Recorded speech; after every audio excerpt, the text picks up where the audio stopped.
Texas Small Farmers and Ranchers CBO.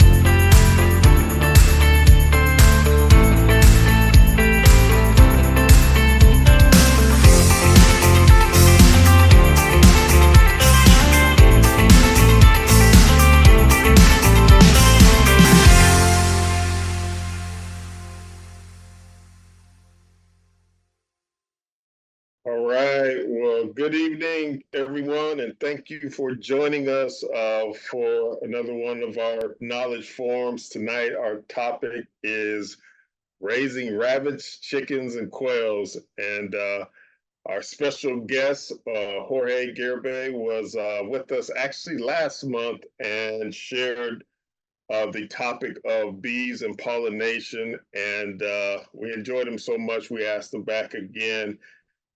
And he agreed to go a little bit deeper into a topic he touched a little bit on last month, which is backyard farming and gardening practices. So we do encourage you. I don't have a link. I don't know, Uche, maybe you could pop up a link of last week's in the chat, last month's in the chat. But it's very insightful information on that. We do encourage you to go back and take a look at that as well. Our hosts tonight are Uche Ogba, Arlena Brumfield, and myself, P. Wade Ross, with Texas Small Farmers and Ranchers, community-based organization. Our organization is a nonprofit, non-membership organization, and we have a mission of really supporting you and growing your own fresh food, as well as helping you create avenues to monetize your land and the produce that you grow. So before we get too deep in the weeds, do want to go hit on a few quick housekeeping items. Number one is we are to reduce the background noise. Everyone is actually muted with the exception of the panelists. Please feel free to freely use the chat feature that's at the bottom of your screen all throughout the presentation here. We will be opening things up for audience questions towards the end of Jorge's presentation.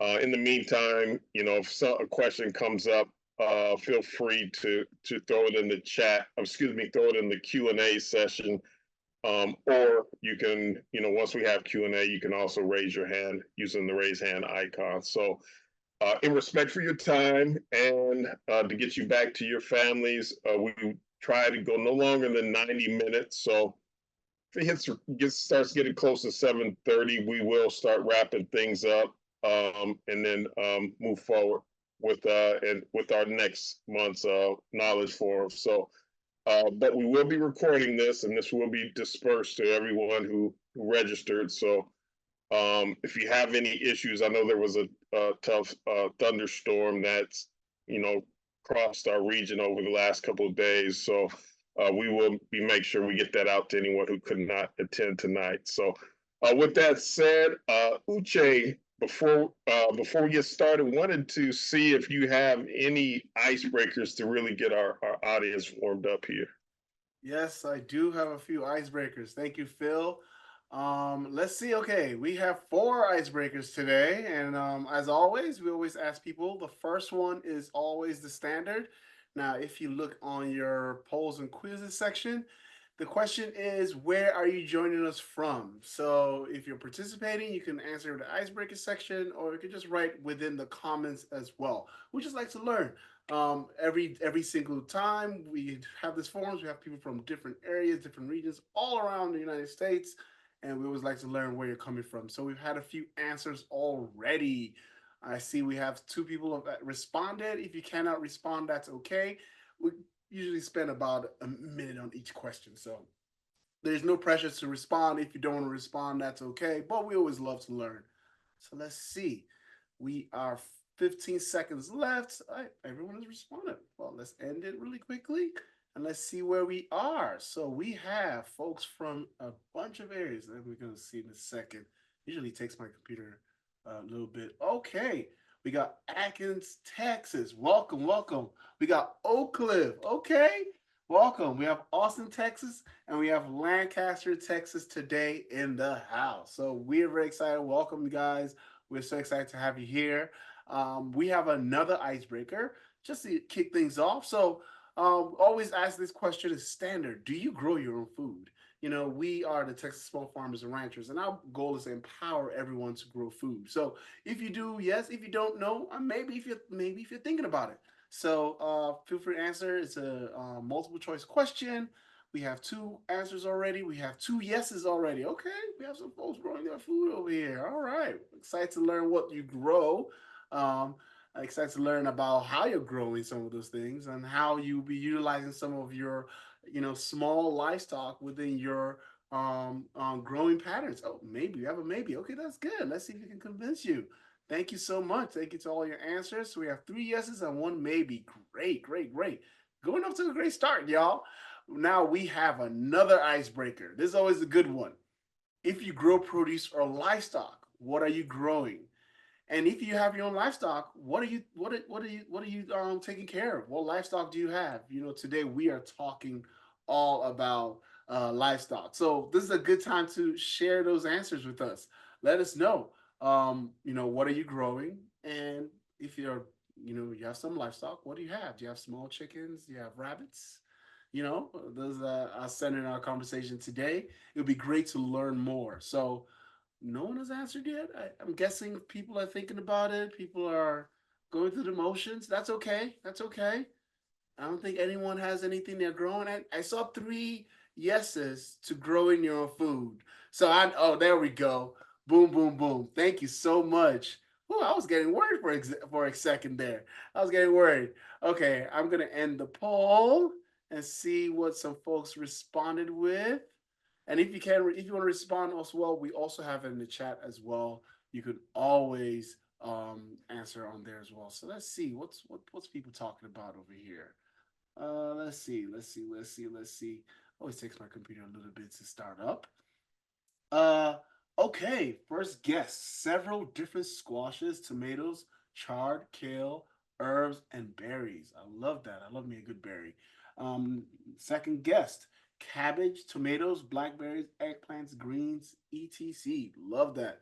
Uh, third guest would like to have rabbits and chickens. Would like to grow microgreens as well. Well, you're in the right place to learn about how you can utilize some of those small livestock within your farming practices or gardening practices as well.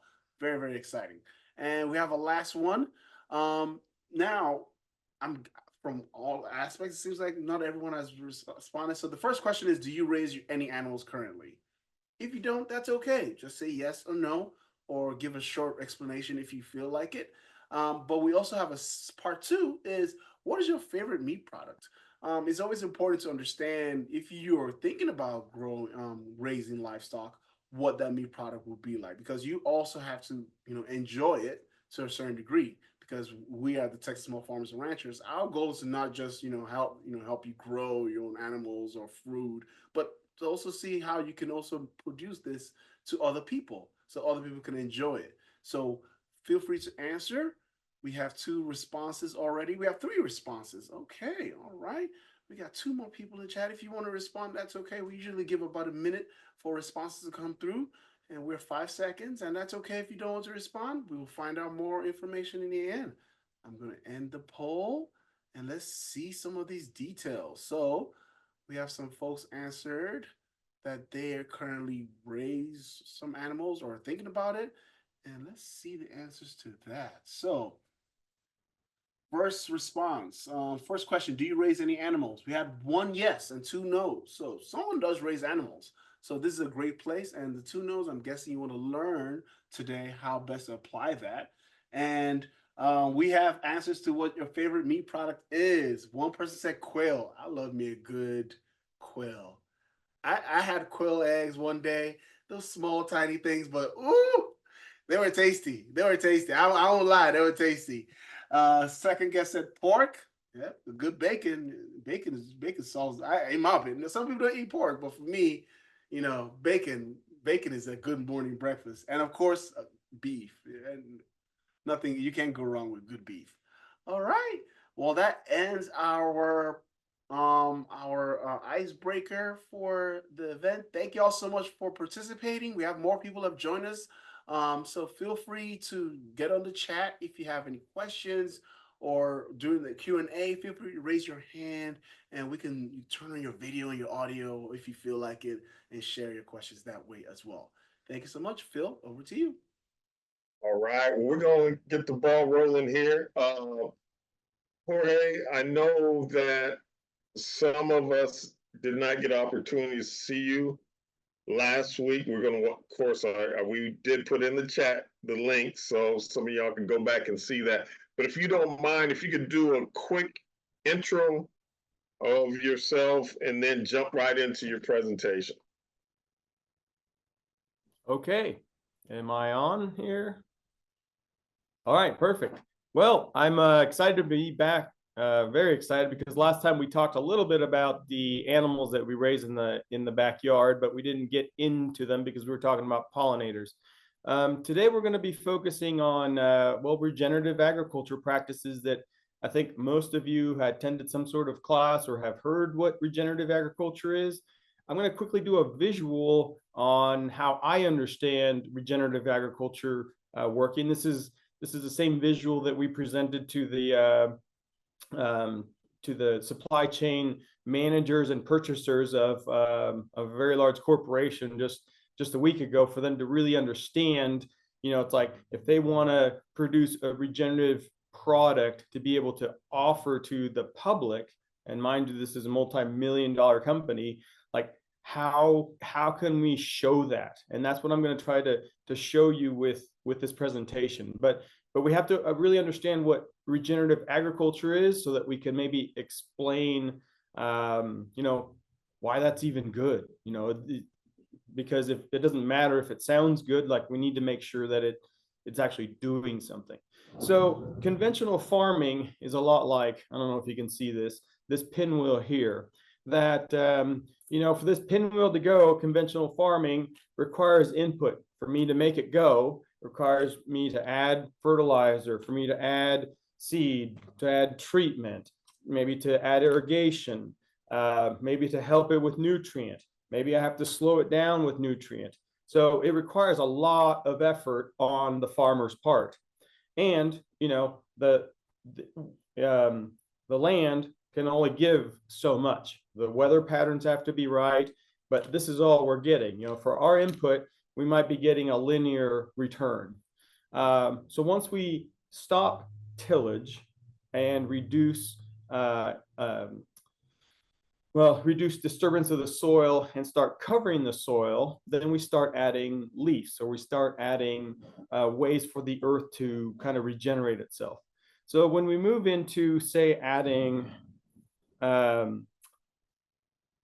living root, then we got a third pinwheel. That it does still take, when we're adding cover crops in our land, this is something you probably learned in your class, it takes a little less effort. We have living roots now, we're minimizing disturbance, and we can go a little bit faster. We get a little bit more for our input, if that kind of makes sense.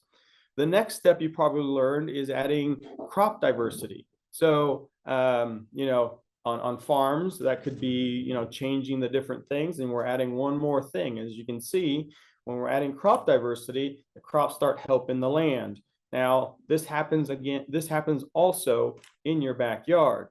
The last kind of principle that they talk about is integrating livestock.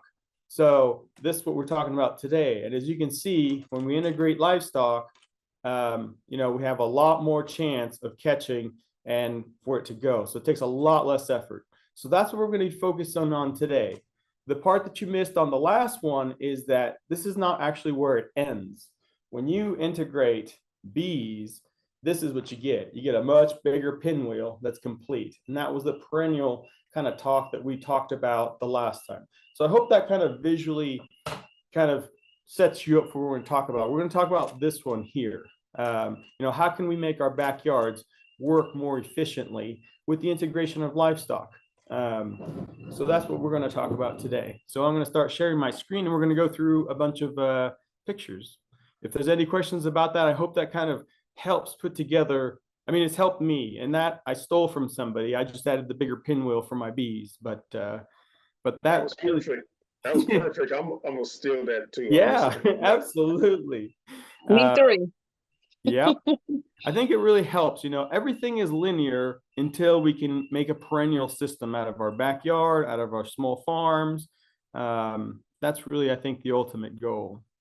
So, you know, here's that first picture. You know, go the extra mile. It's never crowded. You know, where it's never crowded, and that's where you guys are at. I mean, you guys are here. You know, there's, you know, you guys are seeking information from people that have had little successes or big successes.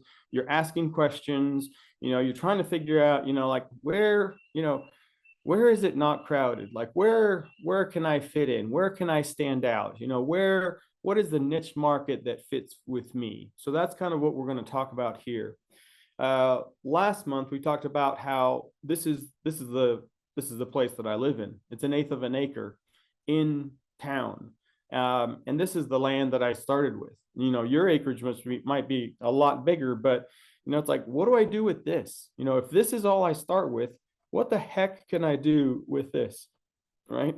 So the last month we talked about how I needed to change this into a perennial system.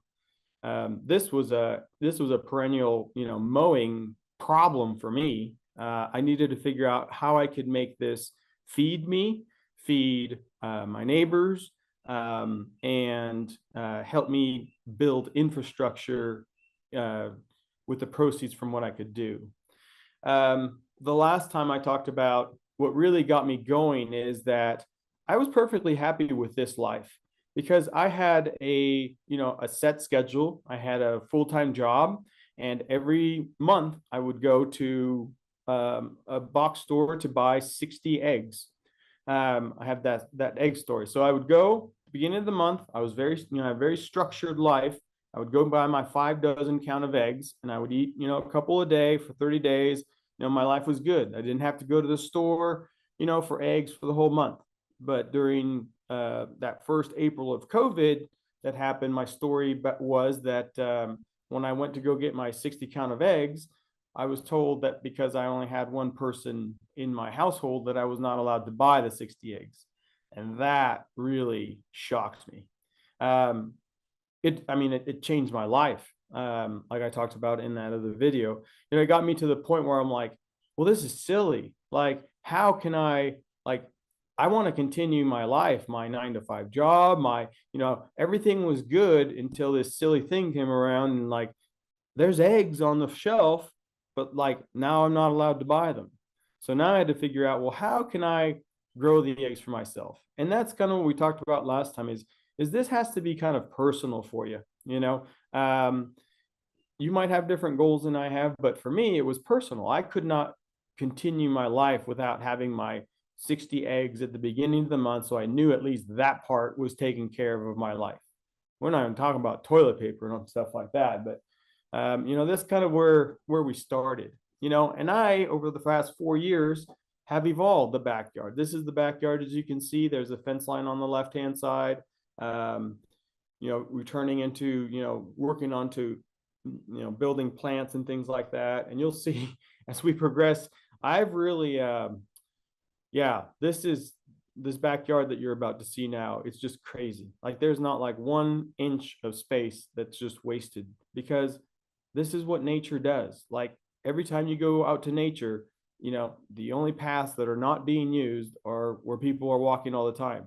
You go out to nature and something is growing everywhere and at different times of the year. The things take turns. So how do we evolve a small animal operation in our backyard that can rejuvenate itself or can, you know, replenish itself? And how can we use as many of the products from the animals as possible? So that's really what we're going to talk about today. So how do we change from this to that? The first thing I did, I realized that my soil in my backyard was not fertile. So I had, you know, the soil here was good enough for the weeds and everything like that. And I understand now that the weeds were trying to heal the soil, but they were giving me weeds that I could not eat, that I could not consume. So I needed to figure out how to, pump this thing full of nutrients. And I thought, well, I'll just go buy manure. When I went to try to go buy manure, it was really expensive. So I decided, well, why don't I just raise a bunch of chickens in my backyard. Now, granted, this is not my backyard. I don't have chicken tractors like I had. I didn't have pictures of them. But I basically ran a bunch of chickens to get my eggs in the backyard. But then I found that the chicken poop was really, really not balanced. So, I took this and I probably made it worse by first adding just chickens, just a monoculture of chickens, because I was, putting too much, maybe nitrogen, or maybe it was too hot, or maybe, just something that wasn't balanced. When I did this sort of a system, when I just loaded the backyard with one thing, I didn't realize how to follow it up to help balance that. So I'm going to show you kind of how I figured that out. I had to start, since all my plants, this is my front living room, and many of your houses and garages are going to start looking like this too after this probably. But we have to start somewhere. Since the backyard was barren and now just completely hot, and I couldn't put anything in it, I already had bought plants. Like, they had to go somewhere. So I just started, buying all these seed trays, buying seeds. Like, all this stuff was already in the works for me to put in my backyard. But now my backyard was like killing everything that I could put in there. So I was just, I got to the point where, like, I just had to start growing these things in my yard, or sorry, in my living room. And luckily I lived by myself, so nobody could tell me no, other than my animals. This kind of goes to where we went after that. All those plants ended up kind of becoming, going outside. So they were trained inside and they went outside. This is during winter, so they all kind of don't look so good, but you could see the regrowth kind of coming up. I realized that to be able to get these plants and use the soil that I had outside, I had to balance the soil. And, I had read and researched and all this stuff that rabbit and duck and geese poop was, what they call like a cold manure. So I said, okay, well, I'll try it. I got chickens. Why not get rabbits? Well, the thing with rabbits is, when you get one rabbit, you get a bunch of rabbits, right? So I started looking on YouTube to see, what kind of rabbits I should get, how many I should get, how I should house them, where I should house them, what do they actually eat. I thought I could feed them, the stuff that was coming up in my backyard. So there's a lot of research to go into it, but I knew that my soil was not correct. And I knew that I needed rabbits. So I really focused and tried to learn about, there's a couple of YouTube channels I can point you to get started with rabbits. But the thing was, you got to get started with something, right? I started with chickens and it was too hot. So then I had to figure out how to start with rabbits to kind of balance that out, because what I really wanted from them was this. Now, like a green cold manure, so that I could train, so I could actually mix now a cold and a hot manure. You see, I thought I was saving money by not buying it from the store. And now here I'm like, got chickens, I got rabbits, but then I got both manures. So now I got everything I need for this little system to work, if that makes sense. And this is now the basis of what I use for all of my plantings. The dirt component that comes from this, a lot of people don't realize is, it's like they go buy topsoil or fill dirt or something like that. Well, most of, like, my backyard, the way you looked at it, there were so many gophers and moles that were bringing up this pristine, beautiful mounds of nice, dark, dirt, soil, I would call it, actually, because and 99% of it is actually seed free, because they're going through and eating up all the seeds. So a lot of people hate mowing over those little moles. When I saw one of those things, I went up to them, I was like, oh, thank you, thank you, thank you, thank you. And I would grab it, and that would be, the soil that would kind of be fed by the chicken and the rabbit manure. So it's like, we need to start looking at everything on our land. It's like a lot of people would have gone and killed the gophers and the moles, and they've killed a lot of my plants that I've put in the dirt, but they've not killed any of the ones that were in my buckets for now. So lots of rabbits means lots of manure. Lots of rabbits means lots of rabbits. So what do you do with a lot of rabbits if you can't sell rabbits? Well, you got to figure out how to eat them, right? You have to learn how to butcher them and process them. If you've never had rabbit, I would suggest you go buy rabbit and try cooking it a couple times before you buy rabbits. A lot more people are actually wanting to buy rabbits, and I didn't realize this, but there's a big health movement for doctors prescribing people to eat rabbits because it's a much leaner meat, much higher in protein, but very lean. So people that are on diets to reduce their weight and cholesterol are told go buy rabbits. So a lot of people don't know where to buy rabbits. So there's actually a market for all this. In the background there, you can see I don't know how to can things, but boy, do I know how to dehydrate things. I mean, anything that I can grow or get my hands on, like that's my wintering agent. So, and then I do make some incredible vinegars, but that's a whole different story. But yeah, you got to use every skill you got in the winter here because it gets cold up here. So yeah, we have to, going back to that question, what do you love eating? None of you said rabbits, but up here, people love rabbits. The biscuits and gravy thing 50, 60 years ago was not biscuits and gravy. It was rabbit and gravy. I mean, I have people trading me, cuts of beef, cuts of elk, cuts of things like that for rabbit because they don't want to raise rabbits themselves, but they miss eating rabbit when they were little kids, so you got to be able to eat what you grow. This is rabbit. This is my friend's recipe. He'll probably see this video. Man, I tell you what, I was really hoping somebody would say, what's your favorite meat to eat? And I was hoping somebody would say just barbecue, like anything barbecued, and I mean anything barbecued. But people have to, you have to be able to consume or want to consume what you grow. If you like rabbits because they're nice and cute, I mean, that's great, but you're going to have a ton of rabbits pretty soon. I mean, they've got to feed somebody. Now, you try selling a rabbit to somebody and them asking you, well, how do you eat it? And you tell them, well, I don't know, but it's really good. If you can't give them a recipe, they're not really going to trust that. They're not really going to buy, a rabbit from you because that's pretty, I mean, everyone knows how to maybe cook a beef or cook pork, but something like this that's so beneficial for the soil that I needed to figure out well, maybe if I don't like it a certain way, let me figure out all the different ways that I can cook this little guy and find the way that I like, that I could just eat this every day.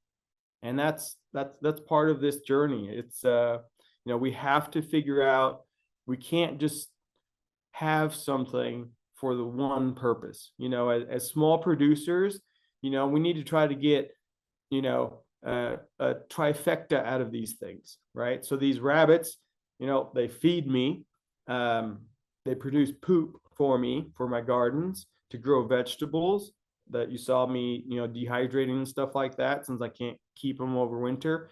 And also they feed other people, but I still don't know how to tan hides, but I've found somebody that'll come and buy all the hides at the end of the year for me. So it's a little bit of money, for that. So this is kind of the foundation of really what I want to get to.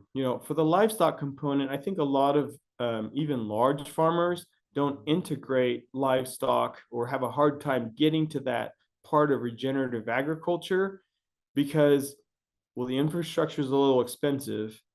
For smaller animals, it's less, but they're too used to buying meat at the store.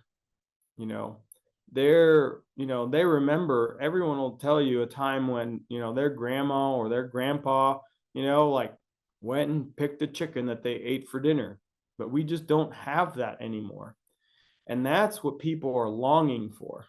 People are trying to figure out, it's like, well, where did you get that? Like, well, that came from my backyard, from cage such and such. They don't want to see the process of how it got to this into their belly. But that's our job. That's the niche that we can fill for people. But once again, if you're not showing people, if you're not consuming your own product, you're going to have real tough go at this. So rabbits led to more rabbits. This is just one little part of the rabbits. Every winter I get up to about 500 rabbits.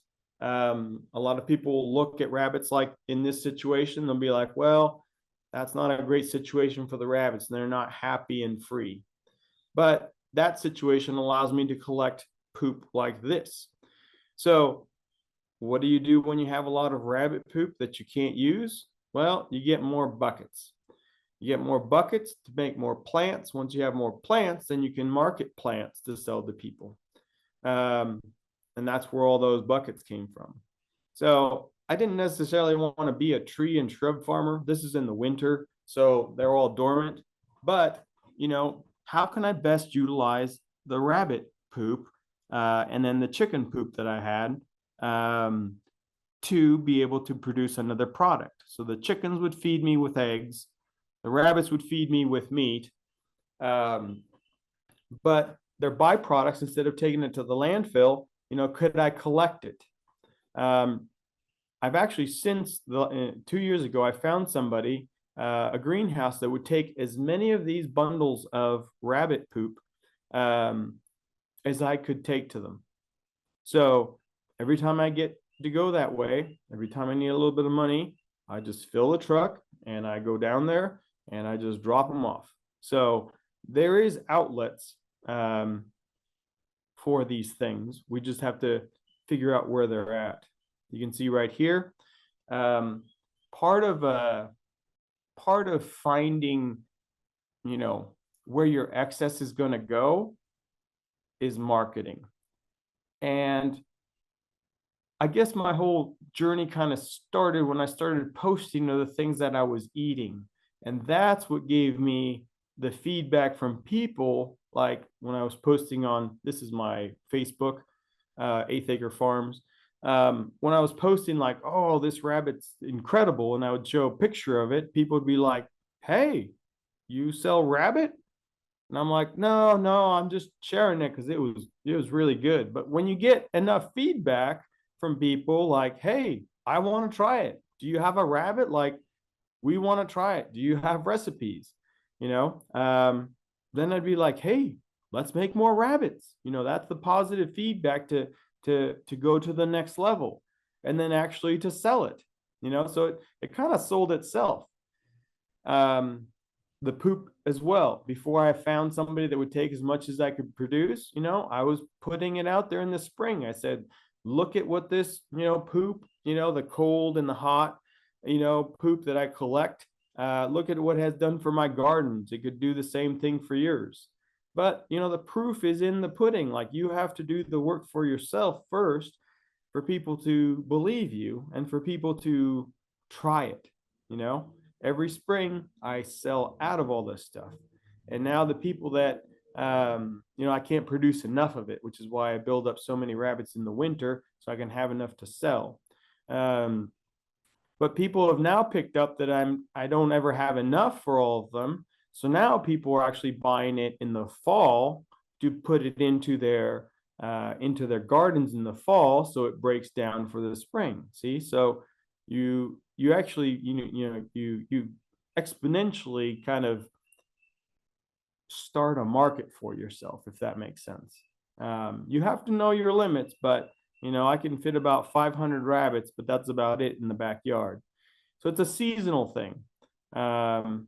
I hope that kind of makes sense. So you just got to follow the leads. You just got to, You just got to believe in what you're doing. You got to consume what you're producing. You got to put it out there in the world, and people will find it. People be like, how did you do that? How come your garden looks better than mine? Well, try a bag of this, try a bag of that. So yeah, I mean, that's kind of the beginning. Back to the chickens. After I had done the chicken tractors, I realized, well, the chicken tractor spread all the hot manure, if you want to call that, all over my yard. So how can I concentrate their manure so then I can collect it? So then I could sell, 3 bags of cold to 1 bag of hot manure, to a gardener. And then they'd be selling them a bundle of, a more complete, supplement to their garden. So a long time ago, half of a life ago, I had a friend of mine that raised a sheep in Vermont. And he used to bring them into this huge building. He used to be an old dairy for the winter. And he would do what he called like a high compost pile or something like that, where he'd have, I think it was 60 head of sheep, and then they would lamb over the winter, or in well, they'd lamb at the end of the winter, but he'd have all the sheep in there, and he'd be feeding in there, and he'd be collecting all of their poop in the building. But every day he would roll out hay that had come from his fields. So I thought, well, I can't have sheep, but I wonder if I could do the same thing with chickens. So every July, I'll buy a bunch of little pullets, female chickens, to raise through the winter in that method. So I created a kind of like a high tunnel sort of a deal for them. You'll see a picture of it here in a second. But I would concentrate all these pullets, and this is when they're a little bit bigger, once they have got their feathers, not quite laying yet, but I would concentrate them in a 20 by 10 foot space so that their poop load was like incredible. Not very sanitary unless you're doing this method of, adding a lot of hay and straw every day. So basically at the end of the winter, you end up with about 2 feet of, chicken poop that's breaking down in the hay and the alfalfa. And then you've got grain in there. You put corn cobs as you go along. Because to finish this off, what my friend would do once his lambs had their lambs in February, early March, and then the grass would come up, he would turn them all out, and then he would buy feeder pigs and he would put them in that building. And over the next 6 months, those pigs would root all that corn cob that was in there, and he would even add more, and they would turn that soil. And they would turn it and basically be like using your rototiller, and they'd be getting big and fat, and then they'd send them out to butcher, so then he'd have pigs. So this was a way that I saw somebody using livestock, 20 years ago, for him to create his own compost that then he would take, spread back out onto his fields, and then have a clean building again by the time all the sheep came back in the fall. So that's essentially like, well, I can create that with chickens because I can collect my rabbit manure now, but how can I collect my chicken manure, my hot stuff? So that's where these chickens are. You can see them here. This is a 10 by 20 run. This is at night. This is in the winter. To help balance, these are now, you can see that they're getting bigger. Not quite laying yet because it's not the beginning of spring when they would start laying. By the way, the reason I'm doing this is not because I wanted to sell a bunch of eggs. It's not possible for me to have 70 chickens, in 1/8 of an acre. It's not great, but I needed them to create this manure and compost for me. And I knew that I would be the first one in the spring to be able to offer, great young egg-laying chickens, that I could get my money back for all their feed. So to help balance out their poop, I did also add ducks. So you can kind of see the ducks on the very bottom of the picture here. So the ducks would be on the bottom and the chickens were at the top. These are Muscovy ducks. Those sell really well around here. And they're not loud. They hiss. So I'm trying to create, I'm trying to keep my 1,000 animals that I have on an eighth of an acre to be as quiet as possible so that I don't alert the authorities. Some of you might be in HOAs that, might be thinking about doing that. But does that kind of make sense? And I mean, this is the winter and the coop is in the back. So all these animals are creating this manure pile that's releasing all this heat, to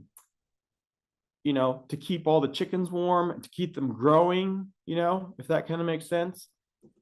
And once they started laying eggs, these first ones are called like pullet eggs, so they wouldn't be fertile. But these I would eat myself until they actually got to the right size.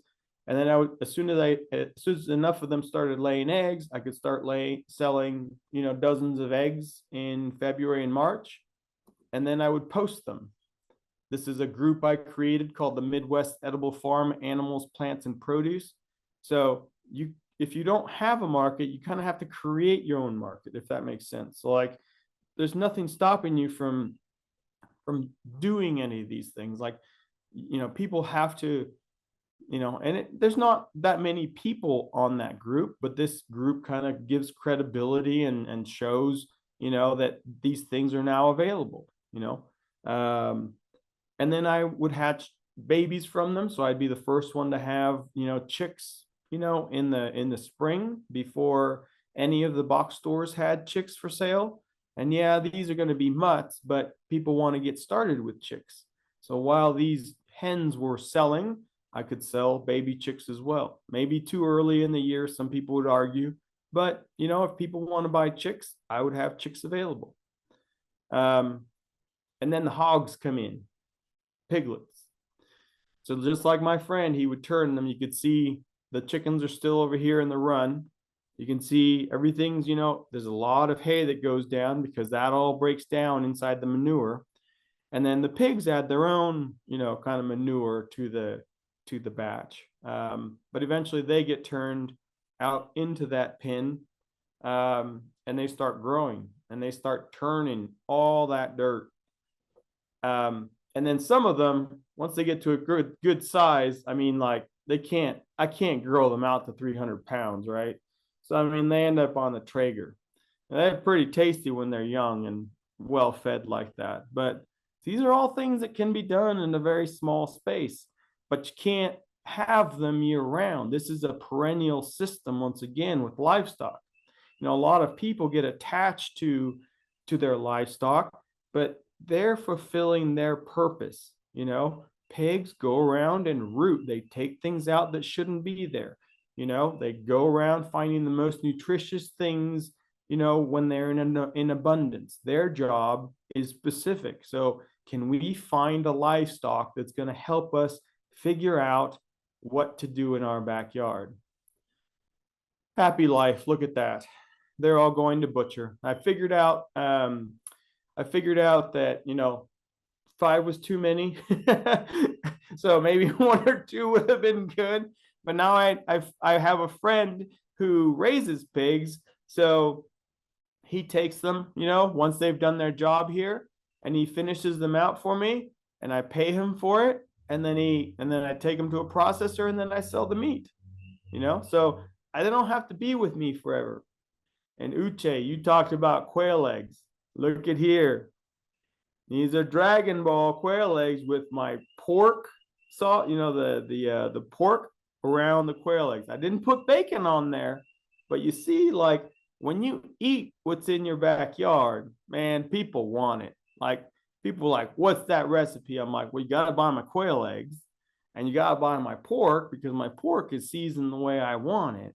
Or does that make sense? Like, people got to believe that you're eating your stuff. I mean, that's the basis. Grass-fed quill and pork. Count me in. I'm coming to Kansas real quick. Yeah. And this is not even, this is just like in a backyard. It's like we're producing real food. I'll tell you what. Well, this is going to be published. This is going to be on YouTube, so I got to be careful. I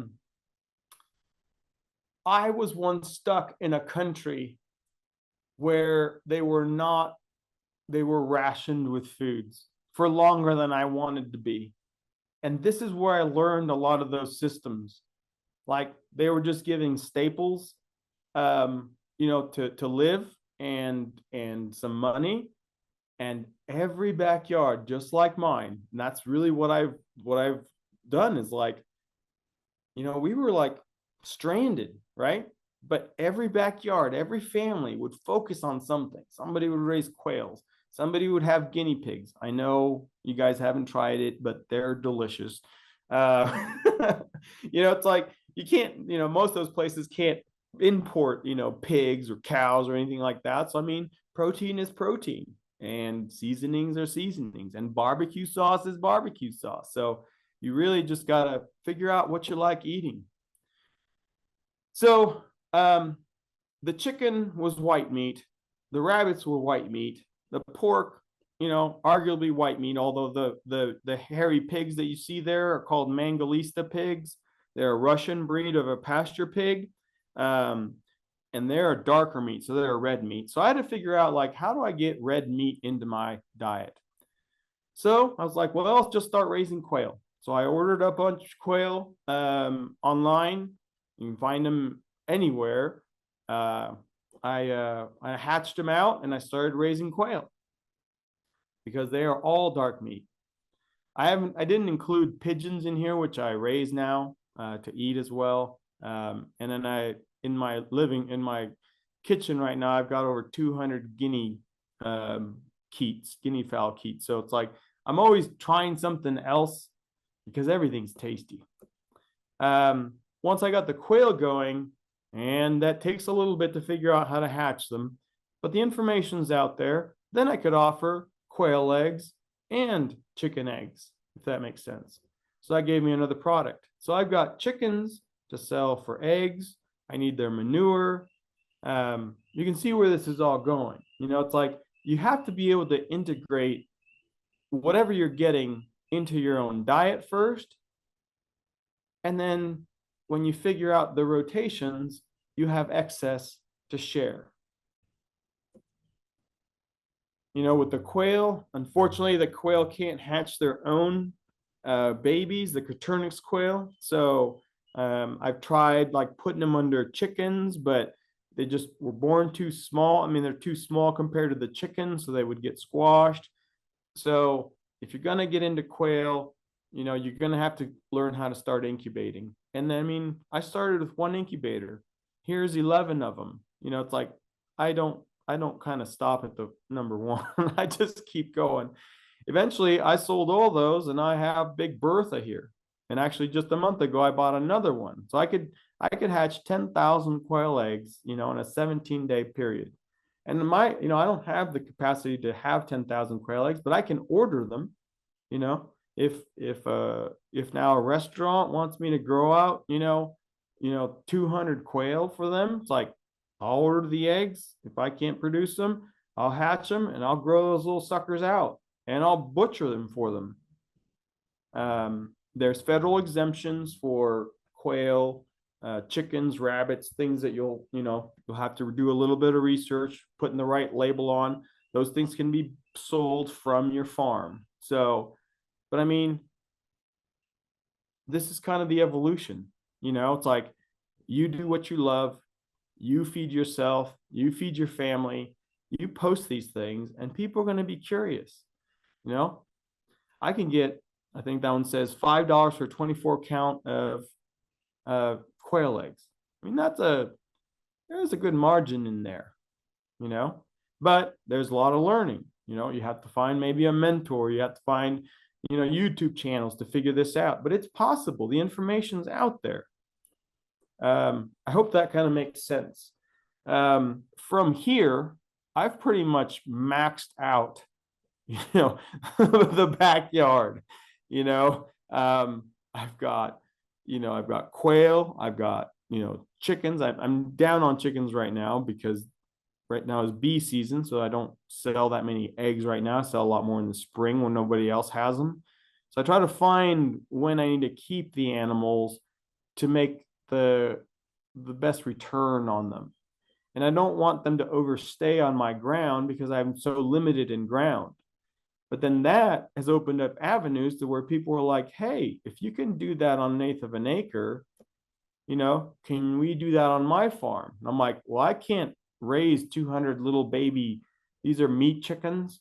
But now I've got 2 farms that I work with, where one was already doing meat chickens and another one we just started. They said, well, how do I raise meat chickens? I said, well, we got to order these. We got to build these tractors.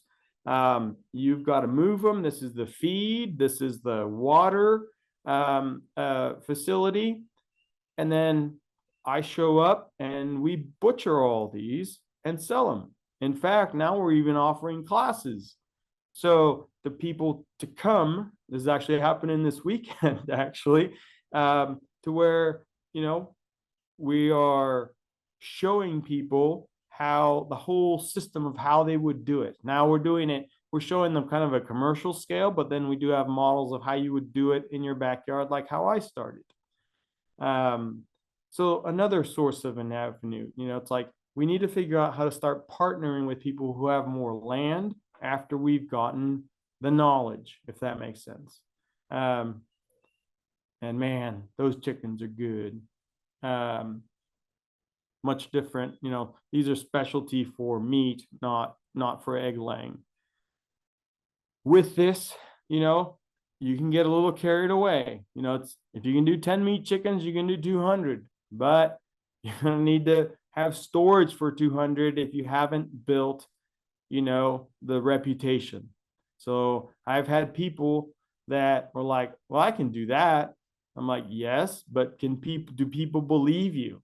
Like, are you eating it? You know, it's like, do people, you know, are people coming to you to be like, hey, do you have meat chickens? So I do see a lot of people get in trouble with this because they can see what can be done on such a small area, and then they have a lot of land, or they have a lot more time, or they have a lot more focus on one thing. But if you look on their Facebook profile, on their Instagram, on their Twitter, like there's not one thing where they've shown this is how they grew up. These are the little chicks. This is what they weigh this week. This is what they weigh that week. This is what they taste like. This is what they look like. Like, these are great. You know, it's like, and then when you post things like that, your past customers are going to be like, those are great. Like, we bought 2 of those. We bought 10 of those. Like, we use those. Those things were so big and juicy. We're going to use them for Thanksgiving. So, you know, society is can be a real menace sometimes, but more often than not, you know, as we're speaking the truth, if we're living the life, people will see that, and people want to support us. This chicken, you know, is currently at $4 a pound, pasture-raised chicken. You can get chicken at the store for 99 cents a pound, but people buy our chicken. They want to support us because they know that we'll be there for them. They know that when they call and they're like, hey, you know what, they're out of chickens, or like, hey, I have friends that are coming over, you know, I want them to taste Kansas. I want them to taste Texas. You know, it's like, yeah, you can take them to, you know, the oil slick, or you could take them to all those fancy places, but there's nothing better than being able to have them taste something that was raised in your backyard. That makes sense. This year, the greenhouse popped up, right? So I need to do a better job at being able to overwinter seedlings. So it's not a great greenhouse, and it's only a 10 by 20, but I've only got an eighth of an acre, right? So like every year, if you could figure out, you know, because now people are asking for more trees and more shrubs. So I need to figure out how to propagate those. And this is a crummy looking, you know, greenhouse, but it's a start. In 10 years, I'll have a new one and a bigger one. You know, got to start with totes. There's that gnarly greenhouse. Oh yeah, this should have been back with the porks when I told you that once the pigs get too big, they go to my friends, and then I have them, the pigs, and they do have to be processed through a slaughterhouse. So there's a little bit more cost, but they're still they still did a job for me for turning the compost, and I could still make money back on the pigs because people, understood that. Other things you can do, like here's some pictures of rabbits. That might not look appetizing to you, but for someone that's had rabbit like that, like that's the picture. Be like, hey man, you got rabbits? To some people that doesn't look appetizing, and that's okay. That will push them to buy your quail. That will push them to buy your pig. That will push them to buy this, right? We just, pickling eggs. Like this one doesn't even say, buy my quail eggs. It just says, what a treat, slow food. It's worth the effort and worth the wait. Homemade vinegar, because I do sell homemade vinegar. If you're not raising your own food, you're paying someone else to raise it for you. So I'm not even advertising quail eggs, but the amount of people, after this picture was taken of like, hey, do you sell quail eggs? Like, do you sell pickled eggs? It's like, and then as this is from somebody else, as I'm teaching other people to do this, people have given me ideas to bundle things together. So this family that I do honeybees for, they could sell the honey just fine, and they could sell eggs, and they can sell sourdough, but they weren't making the sales to everyone. Does that make sense? You'd have only some families that would buy the eggs, some families that would buy the sourdough, and some families that just wanted the honey. So they just started bundling them together. It's like, why don't we just like have something bundled together for the family to integrate as part of a meal?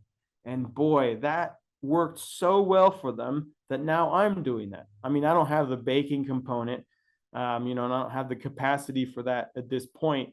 But now I'm bundling, pork. So many pounds of pork, so many pounds of rabbit, so many pounds of quail eggs in a honey jar. So it's like, so people can fill their freezer with meats that they probably wouldn't be able to get, at a store. Last year, I also commissioned a pasture-raised cow because people were like, can you raise cow? I'm like, I can't raise cow, but I can't raise beef, but I know a farmer that pasture raises them, and then he grain finishes them at his place. So we know what goes into the animal. And because people have trusted me and have seen me eating, beef with my quail eggs, and, I could commission a cow, I could pay for it, I could pay for its processing, and I could offer it as part of a bundle, if that makes sense. So just because you can't raise these things, maybe you can work with somebody who can, because he has a hard time selling half of a cow, to a family, or a quarter cow. It's like a lot of people don't want that much meat or want to spend that much at one time. But you have to create your own market sometimes, and the opportunities have never been better to be able to do that. There's only 409 members on this, but when I post whatever I post here onto other groups, there's over 2,000 shares of people who see some of the posts that I have, because they might not like rabbit, but they know their grandpa did. They might not like quail, but they know somebody did. I know Uche loves quail now, so I'm going to be sending him some posts. But I hope that kind of paints a picture of what's kind of possible. I think regenerative agriculture has taught us that if we create monocultures, if we just raise beef, if we just raise pork, if we just raise chickens, we're missing out on the whole animal. Like, we're missing out on what its purpose really is. I have this is like the mission to Mars in my backyard. So like, this has taken me 5 years to figure out, what works where, building markets, but you got to start somewhere. You got to start with like, what do you long for? What do you love eating? And if it's eating beef, then, and you don't have a place for beef, then the search is on for figuring out who you're going to do who you going to buy beef from? I love eating beef, so much so that I just bought 3 little Dexter cattle. They're not going to go on here, but they're going to be working on one of the farms that I have bees on. So there's ways for you to figure out how to raise your own things. And Dexter cattle, they're not very big, but at least I can manage them. I can buy the electric fencing for them. I'm going to have them close enough to where I can go take care of them. So there's if there's a will, there's a way. But it takes a while. Maybe starting with the larger animals is harder. Starting with the smaller animals, I think it's easier. And we're not even going to talk about bugs today, but the most profitable thing on my farm is actually bugs, mealworms, and super beetles. And man, talk about 30 to 50% protein to feed to your animals. You are changing the flavor profiles of these meats, and people are like, I don't know what's in that chicken, I want that chicken. I don't know what's in that quail, but that's the quail I want. So I think in the short term, we got to pick something to start with, and then we got to see what its waste product is, and can we use that waste product somehow. Like, it shouldn't end up in the landfill. It should end up as dollars in your wallet somehow. Somebody has figured out how to do it. Like, let's figure it out. That kind of was the presentation. I hope, and maybe there's a lot of questions, but I hope I kind of touched on what you wanted. There's so many different avenues we can go from there, but we just have to start somewhere. And for me, my start was like my stomach. Like, man, I was hungry. I needed those 60 eggs to continue my life, and thankfully a corporation made me see the light that, my tagline now is, corporations might not always feed you, but your backyard will, and I have nothing against them. I still shop there, but I've not bought meat or eggs from there ever again, because I know I could do it better. Man, excellent stuff, man.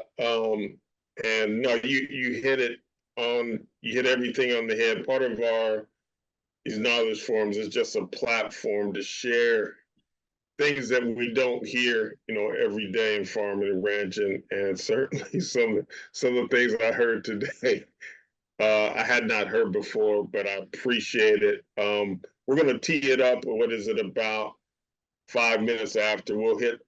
If we hit the 25-minute mark, we try to shut it down just so we can get folks back to their families. But we're going to jump into a Q&A. So if anyone has any questions at all, feel free and hit the, raise your hand or type something in the Q&A. I'm going to start it off with a question I have just in your backyard there. I know you talked about the moles, and I'm just curious. I saw that you were growing quite a bit in buckets and things like that.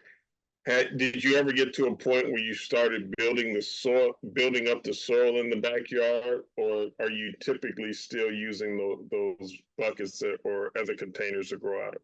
So all those containers are now the items that I do for sale.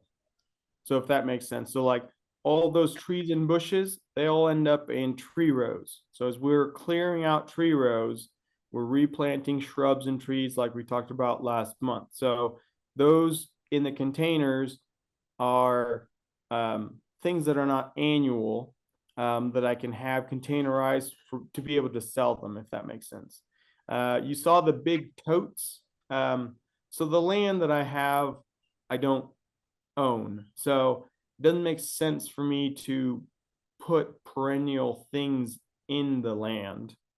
But I will tell you what, next Monday, I'm going to be signing papers for 0.67 acres, baby. So we're going to, it's taken me 5 years, but we're going to go 2.5 times what I have now. And now I can now I can focus, on the soil there, put the trees that I want there, put the shrubs that I want there. For now, everything's in containers. Those big IBC totes that you saw, they're now full with plants. So like I'm building the soil in those that I'll be able to take with me. But yes, for now, all of those is the soil building is happening in containers, because all those containers in the middle there, as you saw in the winter picture, they're all gone because all the rabbit cages come back up as in that perennial system, because the rabbits I reproduce and the quail I reproduce in the winter to be able to, to offset my workload with bees in the summer. So easier to take care of all the plants in the summer with all my workload with the bees. There's no work with the bees or the plants in the summer. So everything gets taken out of the middle and all the cages go up, all the babies are born, and then that kind of cycle continues. So I'm not saying this is the best way to do it. I think if I had more land, like I could designate different areas, but man, I am making the best use of every square inch of that backyard as I can. Well, there's a nugget too that we stumbled up on, y'all, which is if you're a renter and maybe you have some space and you're like, man, I don't want to put all this time and energy into building up someone else's space, you can take a page out of Jorge's book there. That was good stuff there. Yeah. Well, I have another question. Uh-huh. And I guess my as a fellow renter and I'm not familiar with the entirety of like how best to raise the rabbits and chickens and ducks, and you have all these animals. So how do you ensure? I'm sure at some point some of them get sick or something happens. How do you protect that ecosystem? I can see you have them in different pods and spaces, but how do you protect that ecosystem? And when it gets sick, how do you mitigate it going forward? So just like in annual plants, sickness, disease, parasites, I don't want to say it's genetic, but it comes from the lack of heterosis, the lack of using diverse flocks. So when you first start out with rabbits, you might start out with an unrelated trio, but down the line, that unrelated trio might have deficiencies. So all my animals are exposed to full winter, full summer. They're not in buildings. So you're going to have a lot of loss. But what lives will multiply all the losses that you have. So that part is the part you don't see. You are going to have a lot of loss. That's why the ability to procreate or recreate, from offspring is so important. I ordered 250 eggs, quail eggs, the first time from a reputable place online. I only had 67 get to maturity. And that's not uncommon. Those 67, about 33 got to the point where I could reproduce from them. But from the babies of those 33, I get up to 1,000 quail in the winter, if that makes sense. So in nature, in creation, abundance and numbers is what's important. Let's take, for instance, like a pumpkin, right? You can buy, a little 7 or 8 seeds of heirloom pumpkin for like $3.29. If you can get one of those pumpkins to actually grow, you're going to have 1,000 seeds, right? Now, you could, sell them, but in nature, a wild pumpkin, that's not harvested is going to grow till it bursts. And then it's going to leave all its seed in one spot. It does that, in my observation, to one, attract things to eat it so that it can transport its seed somewhere else. and it creates so many seeds because it wants to satiate that animal that's going to take all those and still leave some. If those 1,000 seeds, if 10 baby pumpkin plants can start next year, it's wildly successful. So unfortunately with livestock, if you rush at getting livestock that you just see because it seems like it's a good deal, you're going to have to go through that process of figuring out what actually works in your backyard. When I first started with rabbits, I started with 2 does and 2 bucks, and I was feeding them pellet, and they were doing just fine. But I got to the point where I'm like, look at all my plants, look at all the stuff all the greenery that I could actually feed them from the buckets, and from the side yard, a little bit side yard, but mainly in the front yard. But the buckets, like, can I produce enough forage from the buckets in annual? Because in the buckets, there's a perennial shrub and a tree, but I also plant annuals, the diversity in the regenerative system to build that soil. And all the annuals would come up when they went to bloom, say sunflowers or clover or, any annual plant. Once they ended their life cycle, I cut them down and I fed them to the rabbits. So I got up to about 150 rabbits breeders within like 2 years. And then I'm like, I'm tired of buying pellet. So can I get these rabbits to survive off what I can grow? I got down like 25 rabbits. All of them have been bred so far back to survive off of synthetic, the synthetic vitamins and minerals. And I'm not saying that's bad. The rabbits are beautiful and big, and like we've created these amazing, livestock, but they require inputs. Once again, you can have the pinwheels for livestock themselves. It's like when you remove, all the synthetics, what happens? So you're going to lose a lot of animals. The best advice is if you're going to buy animals from someone, ask them if you can come see how their livestock are kept. Many people say, no, you buy it or leave it. That's usually a sign of like, you don't want those animals.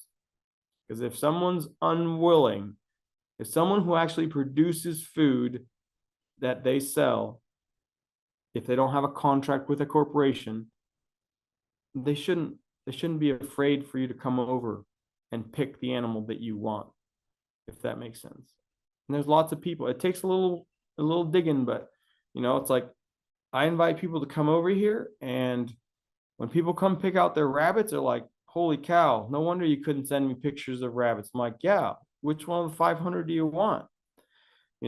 But when they see this, they're just like, you mean? It's pretty funny because one of the either the husband or the wife will go up to the other and be like, you see, we didn't have to leave the comfort of the city or the amenities of close to being the restaurant to raise our own food. It's like, so a lot of people, I think maybe a lot of people that are viewing this might feel like, man, I don't have enough land, or like we just need to wait until we go out to the countryside to do this. There's a lot more predators out in the countryside. And I'm not telling everyone to do what I'm doing. I'm just saying it's possible to do it. If they can do it on an island, where they control and ration people, we can do it here in any city.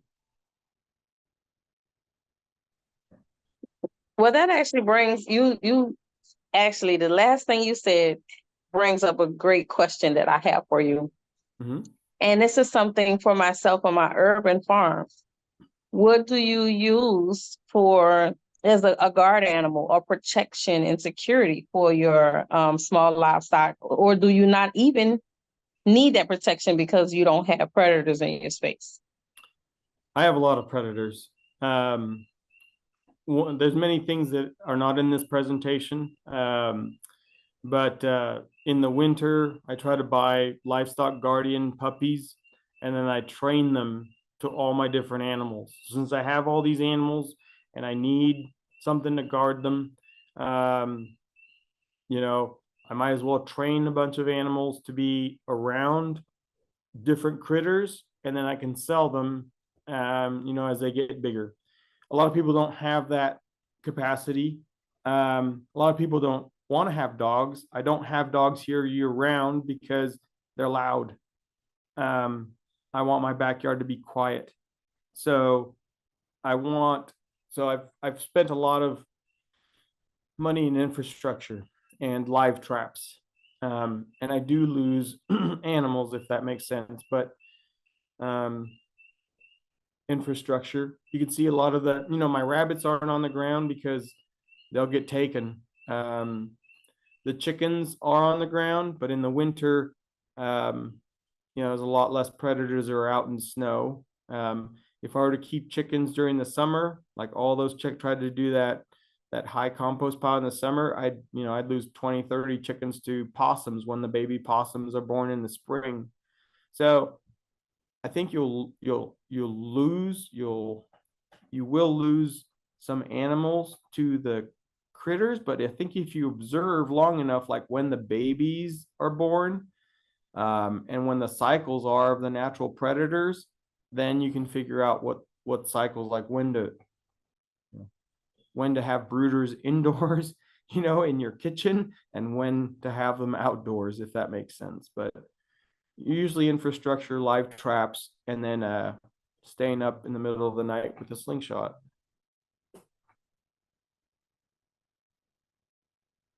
I don't use poison because because the animals run around, so I let them. You should see my pigs. I mean, they're too big now, but when they're little, they just run around the backyard like little monsters. Yeah, plus those puppies you were talking about. Yeah. You said something earlier. I know we don't want to go down this rabbit hole too far because we don't have that much time, but you said the word money makers. When you spoke of mealworms and I think you said some type of beetle, can you touch on that a little bit? Because obviously that's a big piece since you mentioned it earlier. Yeah. So like I mentioned with rabbits, like how can I cut my costs down for feed, right?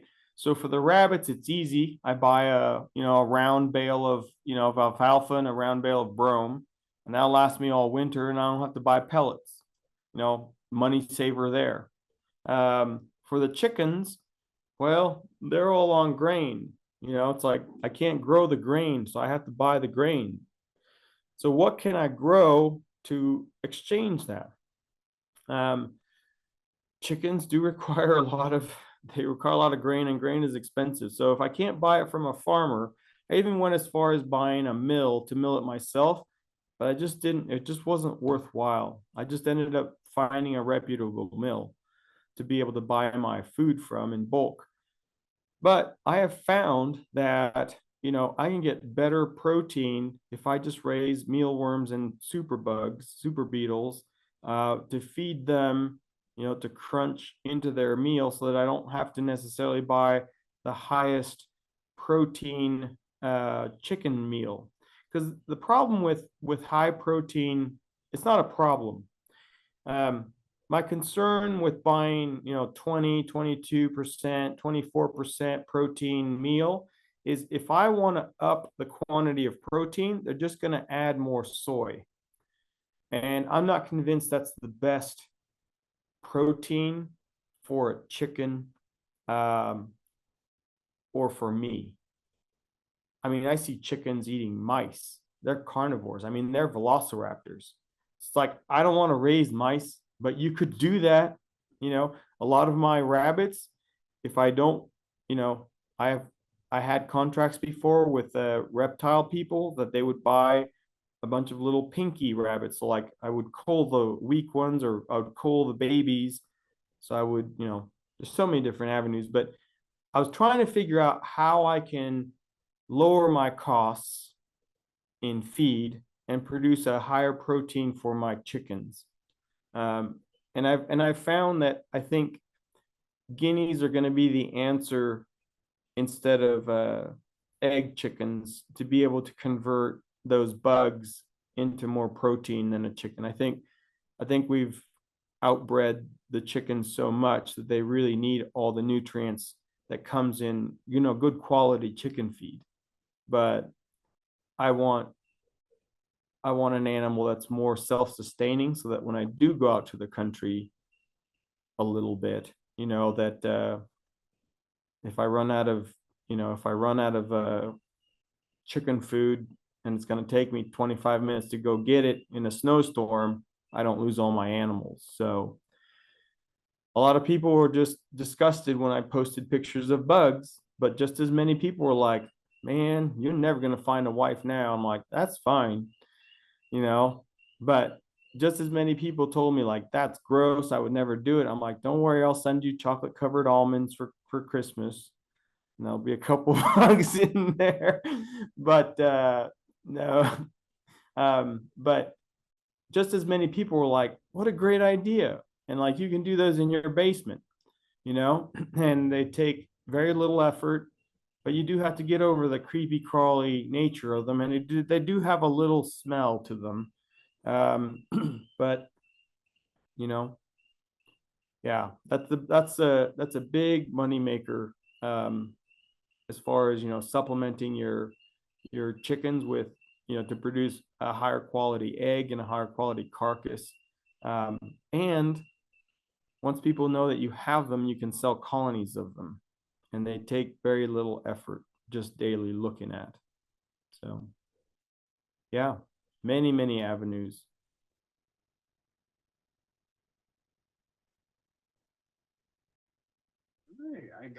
I have one question. We're close to our mark. So what advice would you give to our listeners, our viewers right now, who want to transition from a hobbyist to creating something of a small commercial animal farm? Do you have any advice? And it seems like you've successfully taken it from a backyard now to, I guess, by Monday, 1.67 acres. So obviously you've had this great transition and you have a great story to tell. So if there's any advice you can give our listeners, that'd be great. I would say start with what you love to eat. Start with what you love to eat and share that to the world, and if you love to eat vegetables and you can't get your vegetables to go, that's because you need rabbit manure. So you're going to have to learn to love rabbit, if that makes sense. So I'm not talking about just livestock. If you really love to grow carrots, then you need to focus on growing carrots. You need to figure out what you need for those carrots. And I bet you rabbits are going to be in that equation. So you got to go find rabbits. And then you've got to learn how to butcher them. And then you got to learn how to love them, to eat them, to share them. Or, if you don't want to, at least try it. And if you don't want them, then find somebody who raises rabbits and purchase the rabbit poop from them so that you can raise your carrots or bell peppers, And if you just want to do vegetables, figure out how to do different things with them. So like I had some farmer talk to me the other day, like, we want to raise produce, but man, it's like the shelf life and like the labor intensiveness of it. And I'm just like, what about setting up a little you pick your own thing, like set it up ahead of time so it's like a you pick thing? Or why don't you take all your produce and learn how to dehydrate it like I did, and then sell packets of dehydrated, something that I do. It's like you got your tomatoes, your celery, your thing. Basically, you're selling little packets of dehydrated vegetables that you can put in instead of people, buying a canned version or a frozen version. So I say start with what you love eating and then figure out how to vertically integrate that or horizontally integrate that. Don't go into everything at once. Focus on the one thing you love doing and then figure out what the pain point is. The pain point for the chickens for me was I needed the eggs, but their manure is too hot. So then that led me to the next thing. There's a great saying, a great word or verse in this book called like the fox, the horse, and the kid or something like that. And And the boy goes up to the horse and he's just like, they're in the forest and he's just like, I think we're lost. I don't know where I should go. I think the horse says something like, well, can you see your next step? And the boy says, yes. Well, then just take that one. So, you know, I presented many different steps that's taken 5 years to get to.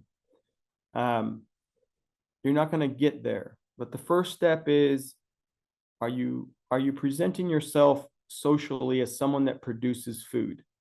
Start a new Facebook tomorrow and be like, I'm going to share the world how I love growing carrots and what it's going to take me, or, you know, how I love eating quail and how I'm going to do it. I'm going to share with the world, like, you know, I'm going to call Jorge. He's going to tell me where he ordered his eggs. He's going to tell me which incubator.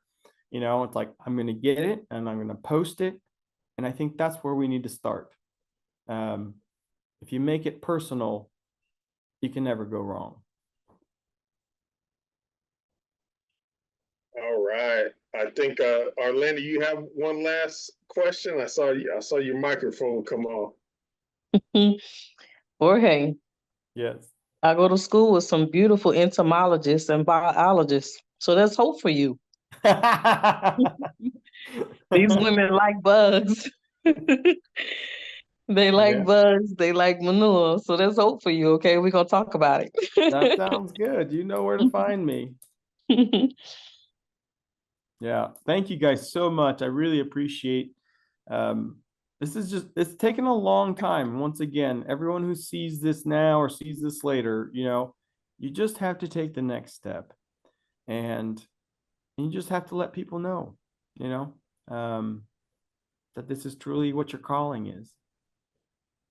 So, Man, we appreciate you sharing your story, and that I like the parable with the boy and the horse too. So profound in farming. So we're gonna end it up here, y'all. Jorge, I know I'm gonna find another reason to call you and get you back on here. So stand by your phone. But in the meantime, we're gonna wrap things up, y'all. As you know, be sure to continue to check your newsletter for upcoming events, including our next knowledge forum. We got a special treat for you next month as well. So stay tuned on that. And other than that, unless we have some other inputs there, want to say a special thanks to you again, Jorge, for sharing with us. Special thanks to our hosts, our panelists here. yeah, thank you. Arlena Brofield and Uche Ogba, and true special thanks to each and every one of you taking some time out of your evening to spend some time with us and get that knowledge, you know, in this knowledge forum. So we'll keep it going. And until next time, what's my saying? I forgot. Be the exception. Be the exception. I got too much going through my brain, y'all, but be the exception. That's the first time that happened. But thank you so much, y'all, and we'll see you next time.